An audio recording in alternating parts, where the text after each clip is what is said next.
जी DM office पहुंचे थे, क्या मामला था, किस तरह की शिकायत करने पहुंचे थे? कल आपने देखा है कि पूरा दिन फील्ड में रहे हैं। यहाँ से मैं पहले जोली पहुंचा। कल जोली में देखा कि वहाँ वो बूथ पे वोट नहीं पड़ने दे रहे, काफ़ी लोगों को फ़ोन आ रहे थे। लेकिन मैंने जब वहाँ देखा जाके तो बिल्कुल बैरिकेड किया हुआ था। वहाँ एबीपी न्यूज़ वाले खड़े थे, उनको मैंने बताया। उन्होंने मेरे से पूछा क्यों आए हैं यहाँ पे, क्या मामला है, ये वोट नहीं पड़ने दे रहे। सारी चीज़ें ऑन कैमरा वहाँ पर चल रही थी।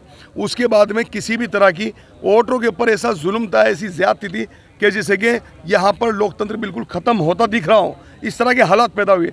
और चुनाव कराने की क्या जरूरत थी, किसी को प्रमाण पत्र देना था ऐसे देते। हम लोगों को परेशान किया, वोटरों को परेशान किया।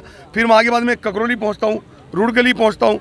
रुड़गली के बाद में ककरौली पहुँचा। ककरौली में आपने देखा है कि सब कुछ, जब मैं वहाँ पर गया तो सब लोगों की ये शिकायतें वोट नहीं डालने दी जा। पहले मैं एक बूथ पर गया, वहाँ पे जब तक मैं खड़ा रहा लगभग 10, 20, 50 वोट जो भी पड़ी हैं उन्होंने उनको बुला के डलवा दी गई। लेकिन जैसे मैं वहाँ से आया वो भी तुरंत वहाँ पे उसको फिर बंद कर दिया गया।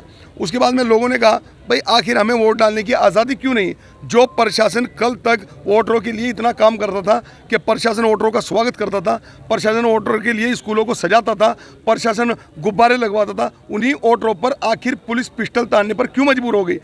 ये एक पुलिस वाले के हाथ में आप आधा भी देख सकते हो, ईंट का आधा लिए खड़ा, वीडियो में सारी चीज़ें, पिस्टल लेके भागते ककरौली की महिलाओं के ऊपर। और उल्टा ककरौली के ही निवासियों पर 100-125 पर मुकदमा लिख दिया गया। क्या उनकी ये आज़ादी नहीं वोट डालने की? इस लोकतंत्र में उनको आज़ादी थी वोट डालने की।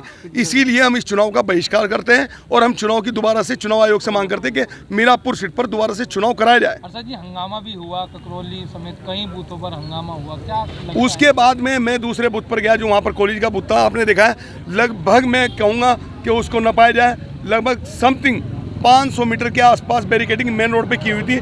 जैसे मैं वहाँ से और मेरे जिला अध्यक्ष मौलाना इमरान कासमी वहाँ से उतर के हम दोनों गए अंदर स्कूल में, बूथ पर जा रहे थे।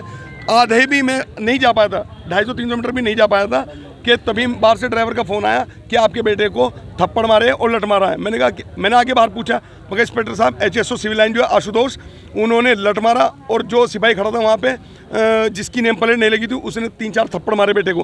बेटा 9th क्लास में, 13 साल की उम्र है। कल से इतना मानसिक वो परेशान है, उसको ले जाके फिर इतना पूछने पर उसको गाड़ी में किस तरीके, आपने ऑन कैमरा सारी चीज़ देखी है, गाड़ी में किस तरह डाला गया। एक क्रिमिनल के साथ भी ये व्यवहार नहीं होता जो एक स्टूडेंट के साथ में कल आपके सामने किया गया। और पत्रकारों के साथ किस तरह धक्का मुक्की। 2 लोग वहाँ पर वो थे जो सादी वर्दी में थे, वो SOG के थे या आम आदमी थे, उनकी भी जांच होनी चाहिए वो कौन थे।